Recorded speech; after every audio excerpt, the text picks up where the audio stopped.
Hi everybody, welcome back. I'm the Strategy Professor, and today we're going to be looking at the patch preview for 11.8. As always, if you enjoy the content, please be sure to like and subscribe. It really helps out a ton on the channel. Follow me on Twitter as well, the Strategy Professor at the Strat Prof. If you want announcements for new videos, just in case YouTube doesn't give you those announcements and you're subscribed and you have the bell clicked. Sometimes it doesn't. And be sure to check out the rest of the content as well. We do fresh tier lists for every patch, and then we have tons of topical guides, like best one trick, how to macro better, how to micro better, coaching sessions, and tons of other videos on the channel, so check all that out. Okay, let's go ahead and get in here real quick. Okay, so Titanic Hydra getting a nerf, and there are lots of interesting things on this patch, so definitely stay tuned for this. I don't really know who this is supposed to target. There aren't that many champions that get Titanic Hydra, to my mind. I know that Camille used to get it. I'm not sure if she still does, but either way, they're nerfing that. I don't think that's going to matter too much in the metagame. Ionian Boots, this one will matter some. Right now, they are the cheapest boot that gives you just really good stats with the ability haste and the cooldown on your summoners for only 600 gold on top of your brown boots and 900 total. So you can get them right on curve, usually just in time before you use your ultimate, at least as a support.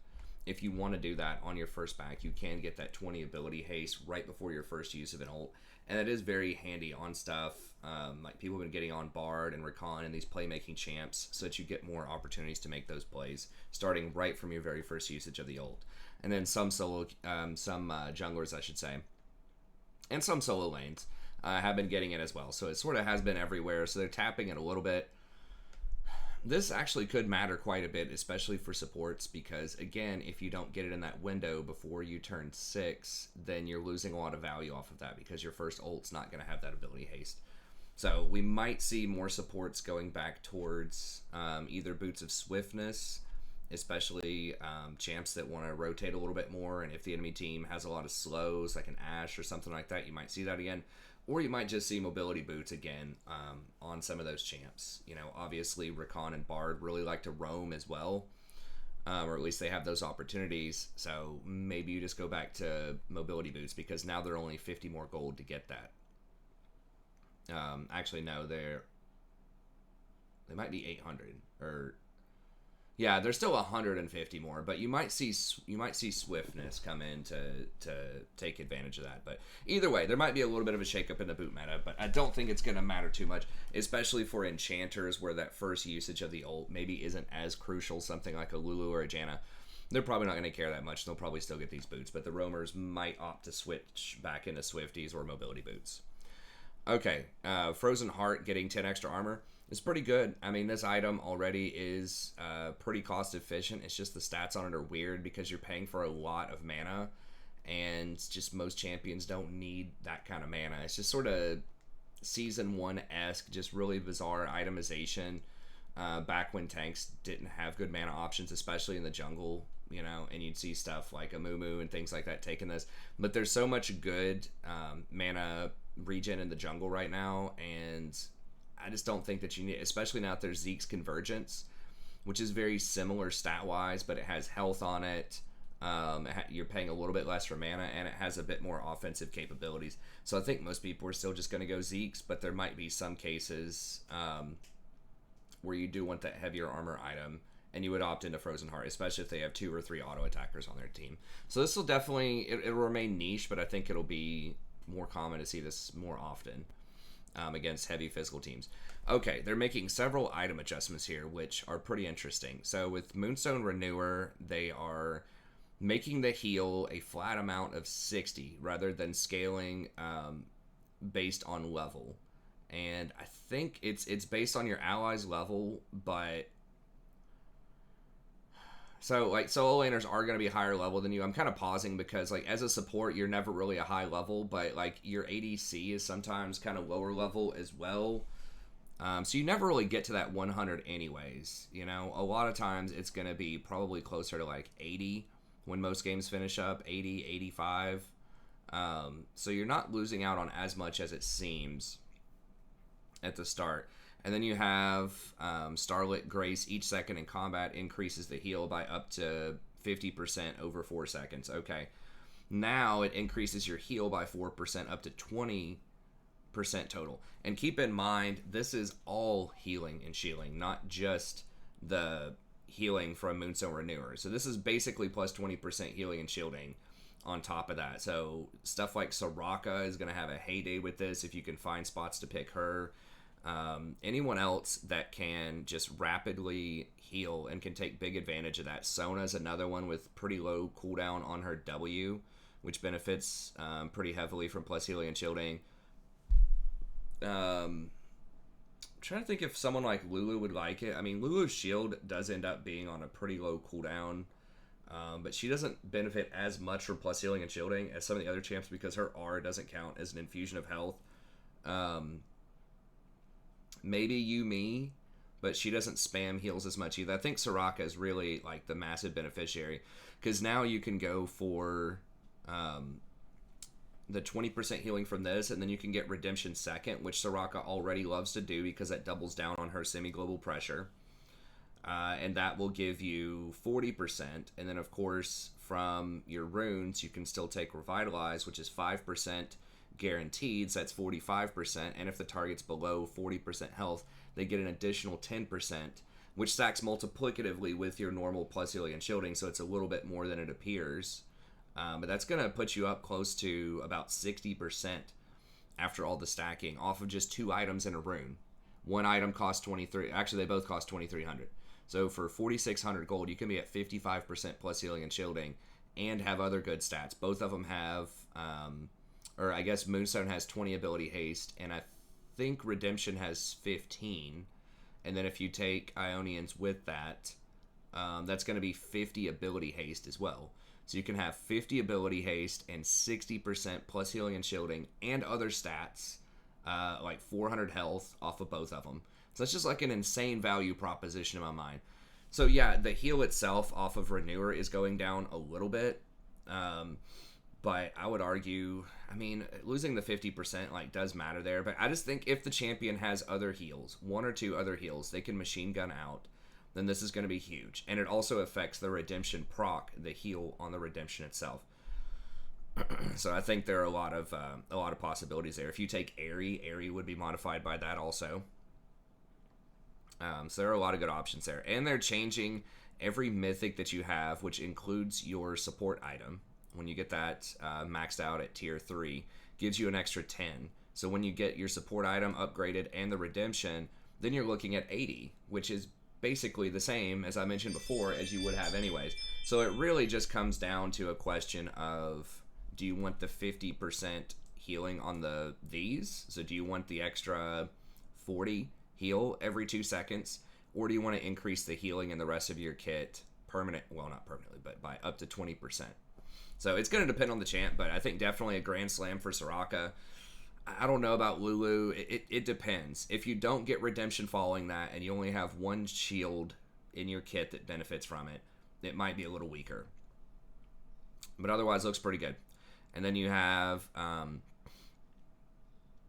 Shirelia's no longer has, I believe, I asked somebody in chat this the other day, I believe it doesn't have the active movement speed anymore, and it doesn't give you that damage, which adds up, on your team. That's 150 extra damage per person, give or take, if you proc all 3 of these, and so that's going to be like 750 damage missing in a team fight by not having this active.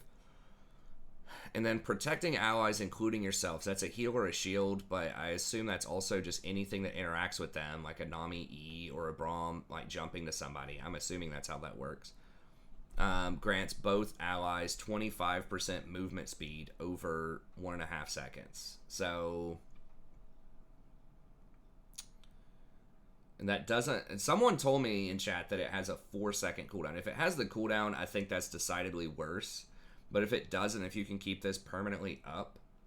Now when it says empowering and or protecting allies, if that counts as a heal and that can trigger off of Font of Life, that could be good. But again, with the 4-second cooldown, it's rough. If you could keep it permanently up with Font, obviously that's good. But I feel like this is a nerf. Because, like, it had a very specific niche before. Like, a lot of people didn't get it. but it was used as like your go button. Let's go in. And now it's like you get a little bit of movement speed once every 4 seconds. So I guess maybe it's better for like small trades in lane, but it only lasts a second and a half. I think that's kind of bad. But we'll see. Okay, Staff of Flowing Water. Now, instead of it still gives the 20 to 40 ability power, but instead of 15% movement speed, then it gives you 20 ability haste for 4 seconds. Now, for a lot of champs, this is probably going to be worse. Most AD carries just want to be able to kite. They want to be able to run people down. But for certain champions, like Ezreal, who would really like the ability haste, and so obviously if you are impacting some kind of mage that wants the cooldown, that could be nice.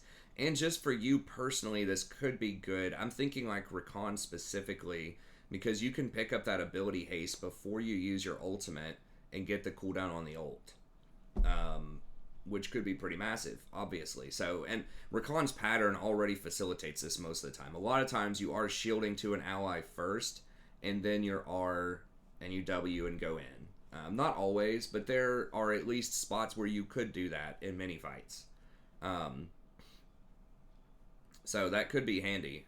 Or if you have an ally that has a really high impact ult as well. So I'm thinking like, you know, Ashe or something like that. You could shield to the Ashe, then engage with the Rakan, and then the Ashe could follow up, right? Or even like Callista or Varus. Now, those are kind of not that great in this meta, but just stuff like that. I mean, heck, even Misfortune, right? Like you could empower certain champions for both of you if you're playing Rakan to have a lower cooldown and be able to make more plays on the map more often. So I think that could be good. And there are some cases where the 15% doesn't matter on an engaged champ. Like, it is nice on Rakan, but if you're just picking off 1 or 2 people, maybe it's not as important. It's hard to say that 15% movement speed's not important. It is, obviously. So I think in a lot of cases it's probably a nerf, but there might be some champs and some combinations where this could be good. But I also think that overall it's not going to shake up the meta too much, because don't forget Ardent Censor's still a thing. People don't get it, but it's still extremely powerful with a lot of AD carries that want the on-hit, the attack speed and the on-hit damage, which is many of them. So I think this does make it more niche, where you want it specifically with champs that have really powerful ultimates. And obviously Ezreal would like it, just because he's just machine gunning out spells anyways the entire time, or Lucian. Some of these kind of spell slinger mages are going to like that. Okay, Rocket Belt losing 100 health for 6 pin. I think this is not good.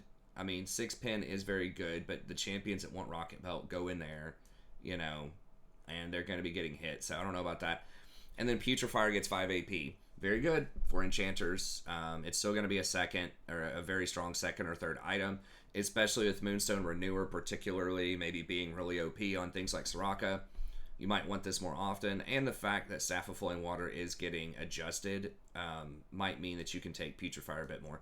So a lot of the healing has been nerfed in the game over time, but you know, with Moonstone getting this potential buff on certain champions, more people are doing the shield bow build again for ADCs. It's not uncommon to see like the shield bow bloodthirster combination on stuff like Samira, pretty popular build, and a few other champions out there. So I think that healing is making a comeback, and Putrefier is good against that. Okay, last few changes, then we'll call it an update here. Annie, whatever, I guess she's not really in the meta that much, but that's going to hurt her ability to engage a bit. Thresh, this is a big deal because this is what he maxes last, and so that's basically a 2-second cooldown on his flay for the majority of the game. Now, you don't need to use it that often. Usually you're holding it for very specific situations, so I don't think it's going to completely gut him. But if you're playing against a champ that does have a ton of mobility and you use that flay super well, so if you're like Challenger or Pro and you're against, you know, other types of champs, and if the fight goes long enough. Now, you do usually get quite a bit of cooldown reduction on Thresh, so at 9 seconds, you could probably get this down to like 5. So if fights last longer than, if they last in the window between something to 5 to 7 seconds, this is a nerf. But if they last that 7 seconds or more, like maybe 7 to 12 second range, it's not going to matter because you get 2 flays anyways, right? So it's really just that, and if it lasts less than 5, you still obviously have your 1 flay usage. So it's really just that one window in a lot of fights, sort of that transitionary period, those 2 seconds between. If they get you sort of in that zone, then it's going to be a nerf. So situational, but again, I don't think you're using it on cooldown every opportunity that you get most of the time. So it's probably okay. But it is a nerf, for sure. Okay, Gnar, movement speed's going down by 10 scaling down to 5% per rank. That's okay. I think he'll still be pretty good in pro. It's just going to be a little bit harder to run people down, but he'll still be pretty good. And in solo queue, if you're really good on him, he can still be strong. Orianna resistances are going down. Okay, I don't think she's that much of a problem. She is being picked in pro quite a bit. Maybe it's in other regions. I haven't been tracking China and Korea lately, but anyways, okay, sure.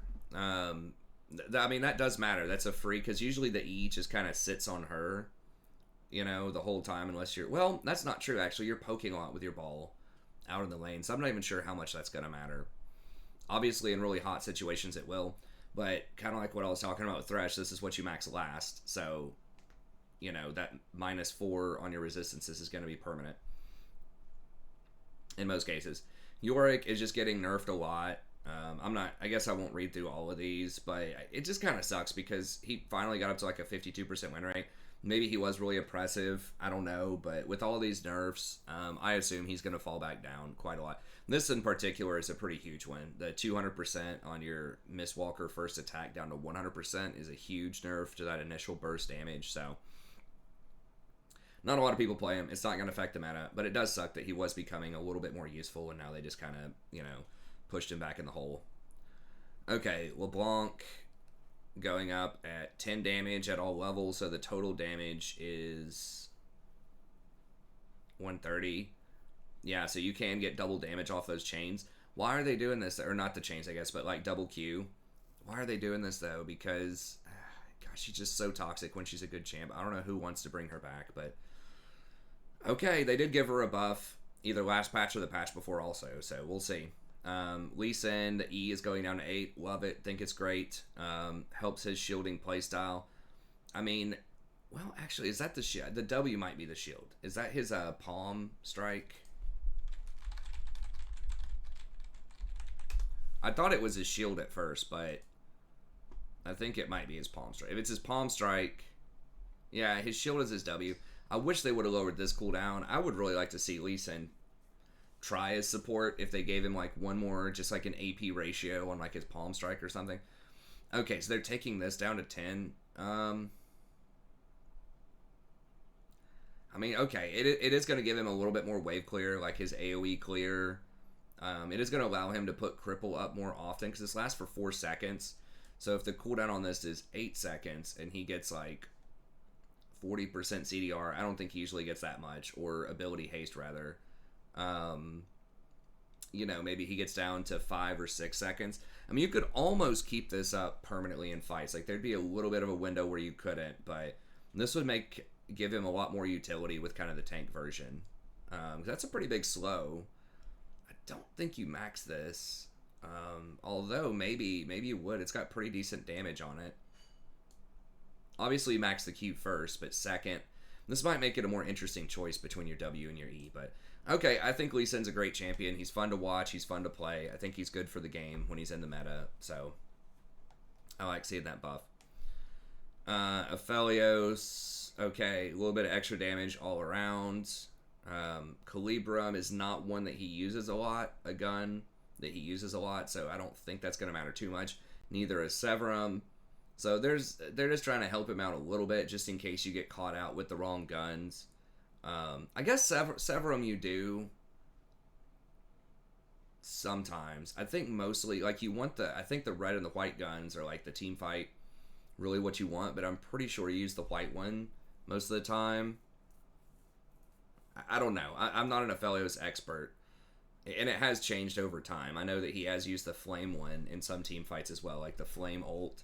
I feel like the most common ults that I see are either the flame ult or the root ult with the purple gun, with Gravitum and Infernum.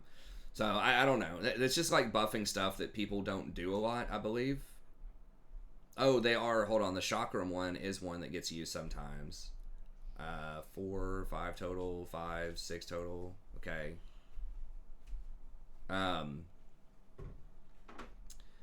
Zach is doing a little bit more damage off of his W. Okay, so it's going to help him with his wave clear and his sustained damage in fights a bit more.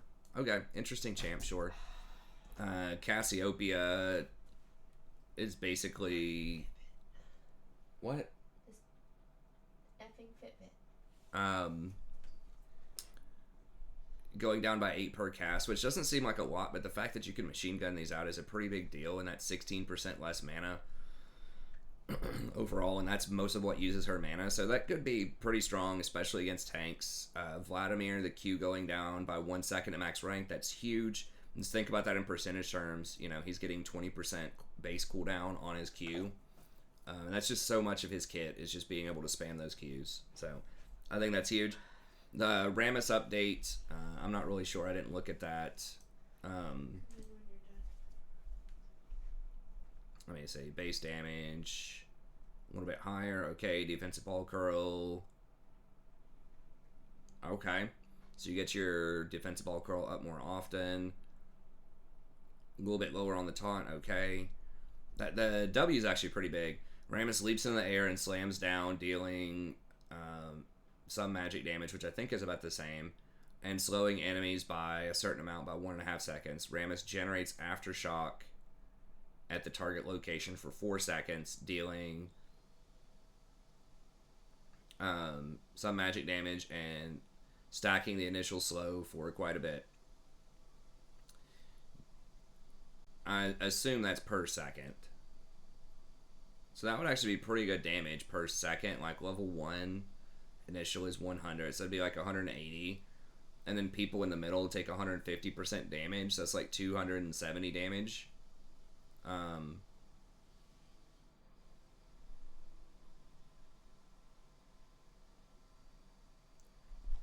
If Soaring Slam is cast while Rammus is in Powerball...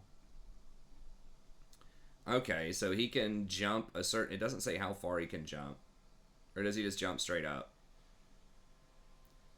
If he does it with Powerball, enemies near the center are knocked up. Ends Powerball's effect. Okay. How long are they knocked up? I'm assuming for like half a second or less. Okay, but the cooldown is higher. So I think that's more damage in general. It's got the knock up. It has the potential for an AoE knock up too. And he dashes for 130% of Rammus's average movement speed over the past 1 second. So you could do this and like really fly like super far if you had like Turbo Chem Tank or something. Okay, so yeah, pretty good buffs. I mean, Rammus might be very strong next patch. Dr. Mundo is basically healing a little bit more in the laning phase. 2.5% of his max health. He's doing less damage to monsters. Quite a bit less damage to monsters. If he hits champions with his Q, he restores 100% of the cost. So that's basically free poke if you hit that very often. And then he's doing less sustained damage with his AD. I don't think it's going to matter that much. I guess this makes him better in like poke matchups, but I still think he's going to be pretty bad top lane. Like, why people played him in the jungle was... A big part of that was just that he had like really fast wave clear. I think he was just like a worse Udyr, but Udyr's been nerfed quite a bit lately, so people were exploring Mundo again, but anyways, probably won't matter. Rumble... Okay, magic resist going down by 4, so he's a lot weaker with less per level. But his passive, so when he overheats, is dealing less base damage, quite a bit less, 60 per hit at max level. That's a lot. But you deal 6% of the target's max health, which most targets at that point are going to have 1,000 health. So it is net positive, even against squishies. And then you also gain 50% attack speed. So... That's weird. I don't know if they're going to do like Nashor's Tooth, if they're trying to encourage that with him, or what. But That's an interesting change to allow him to just do a lot more damage when he's overheated. Reduces the target's magic resistance by 10% for 4 seconds if you hit him with a harpoon, and then in the danger zone, that can be 15%. So if you double harpoon somebody in the danger zone, then it's 15% shredded for 4 seconds. So the combo is going to be, hit him with both harpoons, get to like 60, hit him with both harpoons, which I think are 10 heat each. It's close to that. Hit him with 2 harpoons to get that 30%, and then use your flamethrower to overheat. So you get the empowered damage on the flamethrower. They're going to be shredded for 30%, and you can run up and just beat them down with 50% attack speed and 6% of the target's max health, which is all magic damage, and is going to be really strong. So I don't think you'll actually go Nashers on him. Like, that's kind of cute, but...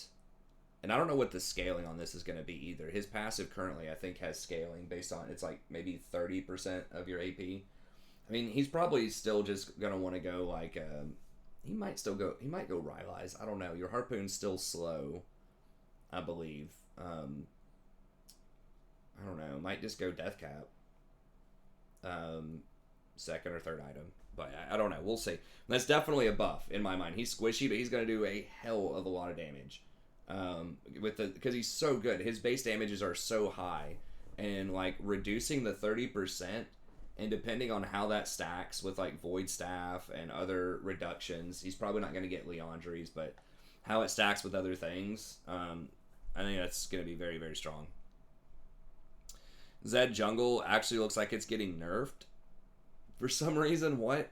So the passive on target cooldown only applies to champions. Wait, no. Hold on. Oh, so he can use it. Like, so if they're under 50% health, he just permanently does 10% extra damage every auto attack or something? Huh. Monster damage bonus of 100%. Monster damage cap is 300 at all levels. But the cap only applies to epic monsters? What is this? Isn't it something like targets below 50% when you auto attack them, it does like 10% of their max health? It's something like that, right? I don't know if I've ever played Zed. I may have played him once. The entire time I've been playing League. Deal 6, 8, 10% of the target's maximum health as bonus magic damage against monsters. The damage is capped at, or is increased by 100%, but is capped.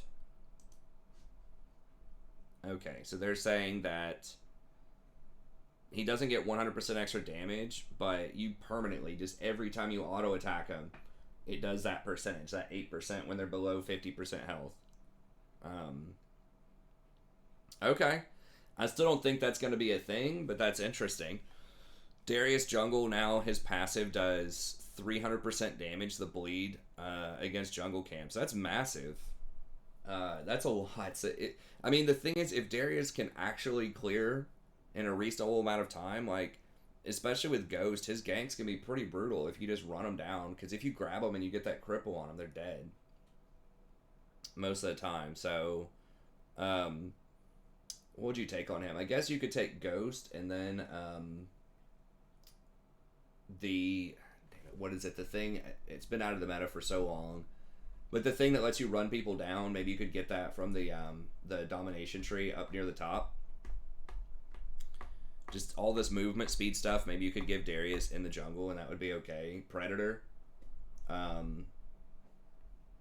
water walking and stuff like that. Just all the movement speed to help him just run up. So his ganks are still going to be kind of janky, but stuff like Mundo wins some games, in the jungle. So I don't know. It'll be interesting. I think he could definitely duel a lot of junglers if he wants to invade. So it's just all a question of, can he clear fast enough, and can you find an item combination where he can make his gank successful, and still not, without being like too squishy. And I think the answer is yes on most of those things, right? So you could take Ghost, you could take Predator, and you could take like Dead Man's Plate, Turbo Chem Tank, and still probably do enough damage to make it happen. Okay. If you go Chem Tank plus Predator, then you could go Ingenious Hunter. That would give you more smites, and that would also give you lower cooldowns on both of those to help you engage. Okay, interesting. All right, and you could even go like Boots of Swiftness, maybe. Maybe that's going too far, but I think there will be some combination of things if his jungle is fast enough where you can make that work. Okay, Mordekaiser, passive, doing more damage. I know Mordekaiser used to be in the jungle a bit more, so we'll see. Maybe this puts him back in there. I don't think it's going to matter too much, probably. Morgana jungle, okay, the W clear is going up a little bit. Probably still not going to be meta. And then Diana, 300% passive. And then you get extra attack speed. So Diana was in the jungle for a little minute there, so we'll see. So the last time they did this jungle thing where they tried to buff up like 5 weird junglers, none of them were meta, but who knows? Maybe this is the time. Maybe they can be meta this time, so we'll see. But anyways, that's going to be it for this video. I'd like to keep it to about 30 minutes, so let me know what you think in the comments. What do you think will be some of the busted builds? Have you heard about anything out there, you know, on Reddit or other content creators that are already talking about some cool stuff? Either way, I think that this will be a really fun patch. I think there will be a lot of new, innovative builds. Some champions might come to the forefront, so this is going to be exciting. I mean, this is almost like mid-season type of patch. I don't think this is supposed to be a mid-season patch. Usually the mid-season patch is on the 11th patch, the 10th or the 11th patch, but maybe it is. Either way, it'll shake it up quite a bit and should be interesting, so stay tuned. I'll do some fresh tier lists on the next patch, and of course I'll analyze the official patch notes when they come out next week. But thank you very much. Have a good day. Don't forget to like and subscribe if you enjoy the content. Follow me on Twitter, the Strategy Professor, @the Strat Prof, if you want updates on all the new content coming out. And I'll see you next time. Have a good day.